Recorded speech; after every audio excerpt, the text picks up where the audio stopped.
안녕하세요.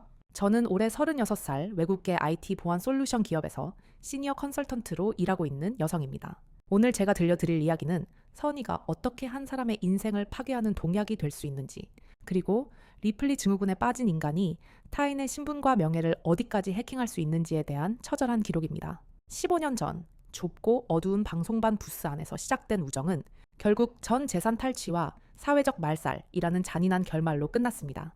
제 인감 도장을 훔쳐 집을 팔아치우고 저와 닮은 대역을 내세워 제 신분을 세탁한 뒤 제 이름으로 지인들에게 사기까지 치고 잠적한 그 기생충 같은 인간. 제가 어떻게 그 추악한 연극의 실체를 밝혀내고 그녀를 쫓기 시작했는지 그 피말리는 과정을 들려드리겠습니다. 저와 그 친구는 같은 중학교를 나왔습니다. 당시엔 서로의 존재만 알 뿐 말 한마디 섞어본 적 없는 평행선 같은 관계였죠. 저는 서울에서 부유한 가정의 외동딸로 자라 정요권 성적을 유지하던 학생이었고 그 친구는 평범한 공무원 가정의 딸로 아주 무난한 아이였습니다. 우리 둘의 인생이 본격적으로 얽히기 시작한 건 고등학교 1학년 학교 방송반에 나란히 합격하면서부터였습니다. 좁고 어두운 방송실 부스 안에서 매일 아침과 점심 방송을 준비하며 우리는 급속도로 친해졌습니다. 그때부터 친구는 저에게 자신의 가짜 불행을 팔기 시작했습니다. 네오는 정말 좋겠다.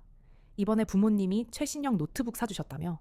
사실 우리 집은 아빠가 보증을 잘못 써서 빚더미에 앉았어. 엄마는 매일 밤 울고 나는 수학여행비 낼 돈도 없어서 이번에 포기하려고. 내가 내 자리에 태어났어야 했는데 하느님이 배달 사고를 낸 게 분명해. 친구는 일부러 낡은 가방을 메고 해진 운동화를 신고 다니며 가련한 주인공 연기를 했습니다. 저는 그게 진심인 줄 알았습니다. 어린 마음에 제가 가진 것을 나누는 게 정의라고 믿었죠. 매일 도시락 반찬을 넉넉히 싸가서 나눠 먹었고 수학여행 비용이 없어 고민할 때 부모님을 설득해 비용을 지원했습니다. 대학 입학금이 없어 고민할 때 제 적금을 깨고 부모님을 설득해 1,000만 원이라는 거금을 보태준 것도 저였습니다. 하지만 나중에 알게 된 진실은 충격적이었습니다. 친구의 아버지는 교사로서 연금까지 보장된 안정적인 중산층이었고 어머니는 알뜰하게 살림을 꾸리는 평범한 주부였습니다. 빚더미는커녕 그들은 서울의 신축 아파트에 살며 부족함 없이 살고 있었죠. 친구는 저에게만 유독 못 사는 척 거짓말을 하며 제 호의를 갈취했던 겁니다. 그녀는 이미 그때부터 타인의 동정을 이용해 이득을 취하는 리플리 증후군의 초기 증상을 보이고 있었습니다. 성인이 된 후 격차는 더 벌어졌습니다. 저는 실력을 인정받아 외국계 보안 기업에 안착했고 30대 초반에 서울 요지에 아파트를 마련했습니다. 반면 그 친구는 본인의 허영심을 채워줄 직장을 찾지 못해 계약직을 전전했습니다. 그녀는 본인의 게으름을 탓하기보다 늘 세상이 불공평해서 나 같은 인재를 알아보지 못한다며 세상을 원망했습니다. 그녀는 제 물건들을 하나씩 자기 것으로 만드는데 아주 천재적인 재능이 있었습니다. 제가 보너스를 받아 명품 가방을 하나 사면 그녀는 예전처럼 화를 내는 대신 눈을 반짝이며 다가왔습니다. 와, 이거 이번 신상 아냐? 대박, 너랑 진짜 잘 어울린다. 역시 안목 하나는 끝내준다니까. 근데 너 작년에 샀던 그 베이지색 가방은 이제 안 드는 거야? 디자인이 비슷해서 겹칠 것 같은데. 나 이번 주말에 동창 결혼식 가는데 내 가방들은 다 너무 낡아서 그 가방 메고 가면 딱일 것 같은데 혹시 빌려줄 수 있어? 저는 그녀의 칭찬에 기분이 좋아졌고 빌려주는 김에 그냥 너 가져. 나도 새 거 생겨서 잘 안 들 것 같아. 라며 선의의 마음으로 물건을 건네주곤 했습니다. 그러면 그녀는 세상에서 가장 고마운 표정을 지으며 제 손을 잡았습니다. 아, 정말? 너 진짜 천사다. 나 정말 이거 평생 아껴 쓸게. 역시 내 친구밖에 없어. 하지만 이런 일은 반복되었습니다. 그녀는 절대 사달라고 직접 말하지 않았습니다. 대신 제가 가진 새 것을 한껏 치켜쓴 뒤 제가 가진 예전 물건의 안부를 물으며 제가 스스로 너 가져 라고 말하게 유도했습니다. 저는 그렇게 제 물건들이 하나씩 그녀의 집으로 옮겨가는 것을 우정의 나눔이라고 착각했습니다. 그녀의 리플리 증후군은 점차 네가 가진 건 어차피 내게 올 것이라는 확신으로 진화하고 있었습니다. 진정한 악몽은 2년 전 겨울에 시작되었습니다. 자정이 다 된 시간 초인종이 미친 듯이 울렸습니다. 모니터 속에는 화장도 다 번진 채 현관 앞에 주저앉아 오열하는 친구가 있었습니다. 수민아, 나 진짜 죽고 싶어. 나 전세 사기당했어. 집주인이 보증금 다 들고 튀었대. 당장 내일 집 비워줘야 하는데 나 이제 갈 곳이 없어. 제발 나 좀 살려줘. 그녀는 얇은 코트 하나만 걸친 채 사들사들 떨며 제 현관 앞에서 무너져 내렸습니다. 15년 지기 친구가 죽음을 입에 올리며 울고 있는데 어떻게 냉정할 수 있겠습니까? 저는 그녀를 안으로 들여 따뜻한 차를 내주며 제 입으로 지옥의 초대장을 건넸습니다. 윤지야, 울지 마. 일단 진정해. 집 구할 때까지만 우리 집에서 지내. 방 하나 남으니까 거기 쓰면 돼. 무슨 친구가 죽는다는 소리를 그렇게 쉽게 하니 처음 세 달은 정말 평화로웠습니다. 그녀는 마치 우렁각시라도 된 양 제가 퇴근하기 전에 집안을 깨끗하게 치워놓았고 요리까지 정성껏 준비했습니다. 하지만 1년 가까이 시간이 흐르자 그녀의 태도는 돌변했습니다. 주방에는 설거지 거리가 산더미처럼 쌓였고 퇴근하고 돌아오면 그녀는 소파에 누워 제 넷플릭스 계정으로 드라마만 보고 있었습니다. 어느 순간부터 제 옷장이 당연하게 그녀의 것이 되었습니다. 아침에 출근하려고 하면 아끼던 옷이나 액세서리가 보이지 않았고 퇴근한 그녀의 방에는 제 가방들이 널브러져 있었습니다. 제가 따져 물으면 그녀는 오히려 저를 속 좁은 사람으로 몰았으며 가스라이팅을 했습니다. 어머, 아니 너 안 쓰는 것 같아서 썩혀만 두면 아깝잖아. 근데 너 정말 속 좁다. 우리 사이에 이런 것까지 따져야 해. 내가 오늘 이거 메고 나갔더니 다들 너무 예쁘대. 너는 회사 다니느라 꾸밀 일도 없잖아. 아깝게 옷장에만 두느니 내가 빛나게 해주는 게 옷한테도 예의 아냐? 어느새 그녀의 방은 제 제2의 드레스룸이 되어 있었습니다. 그녀는 제 존재 자체를 자신의 부속품으로 여기기 시작했습니다. 그녀의 리플리 증후군은 이제 너의 것은 원래 내 것이어야 했다는 기괴한 논리로 완성되어 가고 있었습니다. 결정적인 파멸의 서막은 6개월 전이었습니다. 제가 영국 본사로 3개월간 파견을 나가야 하는 중요한 프로젝트가 생겼습니다. 저는 집을 비우기 전 제 인감 도장과 여권, 고가의 귀금속, 그리고 집 매매 관련 서류들을 안방 붙박이장 깊숙이 숨겨진 소형 금고에 모두 넣고 잠갔습니다. 그 친구에게는 현관 비밀번호만 알려주었을 뿐 금고의 존재는 입 밖에도 내지 않았습니다. 런던에서의 처음 2달간 그 친구는 소름 끼칠 정도로 다정했습니다. 시차 때문에 제가 녹초가 되어 퇴근할 때마다 어김없이 카톡이 와 있었죠. 수민아, 거기 날씨 많이 춥지? 유유, 혼자 밥은 잘 챙겨 먹고 있는 거야. 내가 너 올 때까지 집 청소 광나게 해둘 테니까 걱정 마! 내 친구 너무 고생한다. 화이팅! 저는 그 가식적인 위로를 진심이라 믿었습니다. 하지만 그녀는 다정함 사이사이에 아주 날카로운 질문들을 섞어 던졌습니다. 야, 거실 넷플릭스 로그아웃 됐는데 비밀번호 뭐야? 나 드라마 끊겨서 현기증 나! 수민아, 우리 고등학교 방송반 주파수 몇이었지? 아까 라디오 듣는데 갑자기 생각 안 나서 죽을 뻔했잖아. 91.9였나? 너 예전 강아지 이름 뭐였더라? 비밀번호 힌트 찾다가 갑자기 너 생각나서 저는 보안 전문가였지만 15년 지기 친구가 던지는 일상적인 질문들이 제 금고 비밀번호의 단서가 될 줄은 꿈에도 몰랐습니다. 제가 알려준 생일, 주파수, 강아지 이름? 그녀는 제가 평소 비밀번호를 설정할 때 사용하는 특유의 패턴을 완벽하게 파악해냈고 마침내 제 금고를 열어젖혔습니다. 귀국을 단 2주 앞둔 시점, 그 다정하던 연락이 거짓말처럼 뚝 끊겼습니다. 보낸 메시지엔 숫자 1이 사라지지 않았고 전화를 걸면 전원이 꺼져 있다는 메마른 기계음만 반복되었습니다. 강도가 들었나? 친구에게 무슨 일이 생겼나?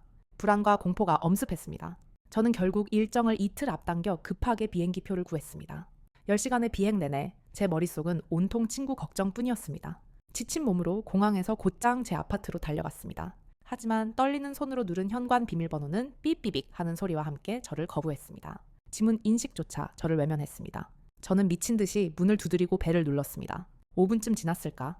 안에서 낯선 남자의 짜증 섞인 목소리가 들리더니 문이 벌컥 열렸습니다. 40대 중반쯤 되어 보이는 남자가 런닝구 차림으로 나타났습니다. 아니, 누구셔? 남의 집 앞에서 왜 이래? 낮잠 자는데. 저는 충격에 소리쳤습니다. 그러는 당신은 누구세요? 왜 남의 집에서 나와요? 제가 이 집 주인인데요. 그러자 남자는 어처구니 없다는 듯 저를 빤히 쳐다보더니 소리를 질렀습니다. 뭐? 당신이 주인? 아줌마, 나 여기 한 달 전에 매매 계약해서 들어온 사람이야. 전입신고까지 다 마쳤고 등기도 내 앞으로 싹 다 쳤는데 당신이 무슨 주인이야?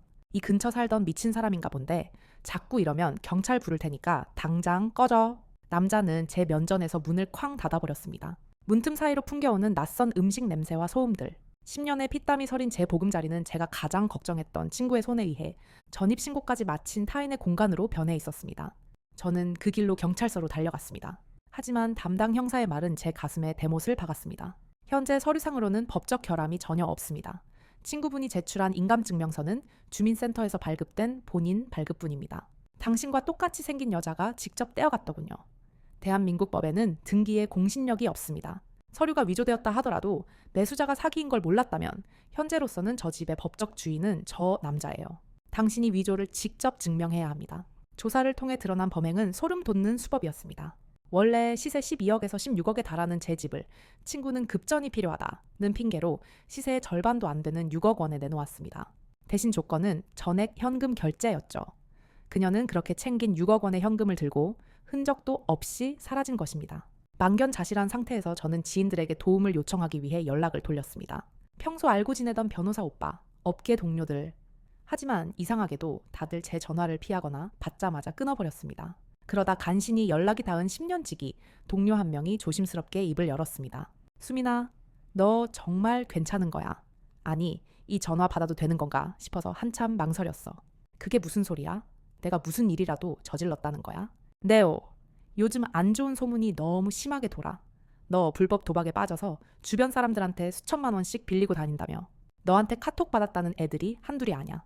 100만 원 빌려준 애도 있고 어떤 애는 네가 급하다고 해서 1000만 원이나 보냈다더라. 근데 돈 받고 나면 네가 바로 대화방 나가버리고 메시지 삭제해서 다들 너 사기꾼이라고 난리야. 나도 사실 그 말 듣고 실망 많이 했거든. 심장이 멎는 것 같았습니다. 친구는 제가 영국에 있는 동안 제 SNS를 해킹해 저인 척 행세하며 제 인맥들을 사냥터로 삼았던 겁니다. 돈을 빌린 뒤에는 메시지 삭제 기능을 이용해 증거를 인멸하는 치밀함까지 보였습니다. 지인들 눈에 저는 도박에 미쳐 집까지 팔아치우고 친구들 돈까지 떼먹은 파렴치한 인간이 되어 있었습니다. 제가 15년간 쌓아온 모든 사회적 신용이 단 3개월 만에 쓰레기통으로 들어갔습니다. 수사가 진행되던 어느 날 경찰서로부터 연락이 왔습니다. 친구의 부모님이 소식을 듣고 달려오셨다는 것이었습니다. 저는 그 친구가 평소 말했던 도박 중독자 아버지와 실성한 어머니를 상상하며 도끼를 품고 경찰서로 향했습니다. 하지만 면담실 문을 열었을 때 제 앞에 앉아있던 분들은 제 상상을 완전히 빗나갔습니다. 아버지는 인자한 인상의 퇴직 교사셨고 어머니는 수수한 차림의 평범하고 예의 바른 분이셨습니다. 두 분은 저를 보자마자 바닥에 무릎을 꿇고 눈물을 흘리셨습니다. 수민 양, 정말 미안하네. 우리 딸이 대체 왜 이런 짓을, 우리가 자식을 잘못 키웠네. 정말 면목이 없네. 알고 보니 친구가 저에게 했던 말들은 모두 새빨간 거짓말이었습니다. 그녀의 가정은 아주 화목했고 부모님은 딸을 위해 뒷바라지를 아끼지 않는 헌신적인 분들이셨습니다. 친구는 매달 부모님께 수민이가 큰 프로젝트를 맡겨서 돈을 많이 번다며 제 이름을 팔아 효도하는 척 연기를 해왔던 겁니다. 우리 애가 어릴 때부터 남들과 비교하는 버릇이 있긴 했지만 이렇게까지 괴물이 되었을 줄은 꿈에도 몰랐네. 우리가 가진 전세금이라도 빼서 자네한테 갚아주겠네. 제발 우리 딸 한 번만 살려줄 수 없겠나. 너무나 정상적이고 선량한 부모님의 오열을 보며 저는 복잡한 감정에 휩싸였습니다. 친구는 자신의 열등감을 정당화하기 위해 저에게는 부모님을 악마로 묘사하고 부모님께는 저를 은인으로 묘사하며 양쪽의 인생을 모두 해킹하고 있었던 겁니다. 하지만 그 부모님의 눈물조차 친구의 광기 어린 범죄를 멈추게 할 수는 없었습니다. 서울에서의 제 모든 사회적 기반이 가짜에 의해 잠식당한 상황에서 저는 더 이상 혼자 버틸 수 없었습니다. 저는 차를 몰아같은 서울에 계신 부모님 댁으로 향했습니다. 자산가이신 아버지는 당장 정재계와 법조계 인맥을 동원해 저를 돕기 시작하셨습니다. 내 딸이 어떤 아이인지 자네가 더 잘 알지 않나? 그 괴물 같은 년이 벌인 자작극이니 제발 도와주게. 아버지는 전직 경찰 고위 간부 출신의 지인을 섭외해 친구의 행적을 추적하기 시작했습니다. 조사 과정에서 우리는 소름 돋는 사실을 알게 되었습니다. 친구는 단순히 제 인감을 훔친 게 아니라 저와 체격이 비슷하고 얼굴형이 닮은 대형 여자를 구해 정교한 성형 메이크업을 시켰더군요. CCTV 속 그 여자는 마스크를 쓰고 있었지만 걸음걸이와 실루엣만 보면 저조차 헷갈릴 정도로 흡사했습니다. 그녀는 이 대역을 이용해 주민센터 공무원을 속이고 본인 발급 인감증명서를 받아냈습니다. 그리고는 미리 매수해둔 부도덕한 부동산 중개업자를 통해 제 집을 현금 6억이라는 말도 안 되는 가격에 팔아치운 것이었습니다. 매수자 역시 그 중개업자와 연결된 바지 사장이거나 혹은 최소한 이 거래가 정상적이지 않다는 것을 알면서도 이득을 취하려 한 공범일 가능성이 높았습니다. 우리는 그 애가 현금 6억 원을 어떻게 세탁했는지 추적했습니다. 그녀는 그 큰 돈을 한 번에 인출하지 않고 수십 명의 노숙자 명의 계좌로 쪼개서 이체한 뒤 강남의 사설 환전소를 통해 돈을 세탁했더군요. 역시 보안 전문가인 제 노트북을 훔쳐간 덕분에 금융추적을 피하는 법을 어느 정도 공부한 모양이었습니다. 그러던 중 한 성형외과 브로커로부터 결정적인 제보를 받았습니다. 그 여자요. 압구정 쪽에서 아주 유명했어요. 똑같은 얼굴로 만들어 달라는 게 아니라 아예 세상에 없는 얼굴로 만들어 달라고 현금 보따리를 들고 왔거든요. 눈, 코, 윤곽은 물론이고 지문 성형까지 물어보길래 소름 돋아서 기억합니다. 그녀는 이제 제가 알던 그 얼굴이 아닐 것입니다. 목소리조차 성대 수술을 고려했다는 정황이 포착되었습니다. 리플리 증후군 환자답게 그녀는 단순히 돈을 훔친 게 아니라 저라는 존재를 말살하고 새로운 창조물이 되고자 했던 겁니다. 사건은 뜻밖의 곳에서 터졌습니다. 그녀가 제 신분으로 가입해둔 한 프리미엄 데이팅 앱에서 제보가 들어온 것이죠. 아버지가 고용한 전문 추적팀이 그녀의 온라인 활동 패턴을 분석해 그녀가 즐겨 찾는 장소들을 좁혀나갔습니다. 어느 날 밤 청담동의 한 프라이빗에서 그녀를 목격했다는 소식이 들렸습니다. 저는 부모님과 경찰들을 대동하고 그곳으로 달려갔습니다. 화려한 조명 아래 수천만 원을 호가하는 보석을 온몸에 휘감고 낯선 남자들과 웃고 있는 한 여자가 있었습니다. 제가 알던 친구의 얼굴은 온데간데 없었지만 그 특유의 가식적인 웃음소리와 제가 선물했던 한정판 시계는 변하지 않았더군요. 저는 그녀의 뒤로 다가가 차가운 목소리로 속삭였습니다. 재미있니? 내 집 판 돈으로 산 술맛이 어때? 그녀는 쏘스라치게 놀라며 뒤를 돌아봤습니다. 완전히 달라진 얼굴, 인형처럼 정교하게 깎인 이목구비였지만 눈동자 속의 탐욕은 그대로였습니다. 그녀는 처음엔 저를 모르는 사람 취급하며 소리를 질렀습니다. 누구세요? 사람 잘못 보셨어요. 이 미친 여자가 저한테 시비를 거는데요. 그녀는 끝까지 발악했습니다. 하지만 아버지가 데려온 경찰들이 그녀의 앞을 가로막았습니다. 최윤지 씨, 사문서 위조 및 행사, 특수절도, 사기 혐의로 긴급 체포합니다. 수갑이 채워지는 순간에도 그녀는 제 얼굴에 침을 뱉으며 소리쳤습니다. 아니야, 내가 진짜야. 넌 그냥 가짜라고. 네가 가진 거 원래 다 내 거였어야 했다고. 그녀의 부모님이 경찰서로 달려와 딸의 수갑 찬 모습을 보고 실신하셨지만 그녀는 자신의 부모조차 부정했습니다. 저 노인네들 누구야? 치워버려. 내 부모는 재벌 회장님이라고. 끝까지 망상 속에서 허우적대는 그녀를 보며 저는 멸멸스러운 동정심조차 들지 않았습니다. 수사 결과 그녀와 공모했던 대형 여자와 부도덕한 부동산 중개업자도 모두 검거되었습니다. 제 집을 샀던 남자 역시 작물 취득 및 부동산 실명법 위반 혐의로 조사를 받게 되었고 법원은 매매 계약이 위조된 서류에 의한 원인 무효임을 인정했습니다. 그녀가 6억 원 중 남긴 돈은 고작 1억 원 남짓이었습니다. 나머지는 단 몇 달 만에 명품 쇼핑과 호텔 생활 그리고 도박으로 탕진했더군요. 그녀는 징역 12년의 중형을 선고받았습니다. 6억 원의 집을 산 남자에게도 손해배상을 해야 되는 상황이라더라고요. 재판장에서도 그녀는 끝까지 나는 피해자다. 세상이 나를 억울하게 몰아간다며 서운함을 토로했습니다. 저는 드디어 제 집으로 돌아왔습니다. 하지만 그 안에는 그녀의 악취가 밴 것 같아 도저히 살 수가 없었습니다. 저는 집을 리모델링하는 대신 아예 매각하고 부모님 근처로 새 집을 얻었습니다. 15년 우정의 대가는 너무나 가혹했지만 덕분에 저는 사람을 보는 눈과 진정한 가족의 소중함을 다시 한번 깨달았습니다. 지금 저는 다시 본업으로 복귀해보안 컨설턴트로서 활발히 활동하고 있습니다. 지인들과의 오해도 대부분 풀렸지만 그 과정에서 걸러진 인연들도 많습니다. 오히려 잘된 일이라 생각합니다. 진짜 친구는 당신의 짐을 덜어주려 하지 당신의 집을 팔아치우려 하지 않습니다. 이번 일이 계기로 저는 이제 다시 제 인생의 주인으로 당당하게 살아가겠습니다. 들어주셔서 감사합니다.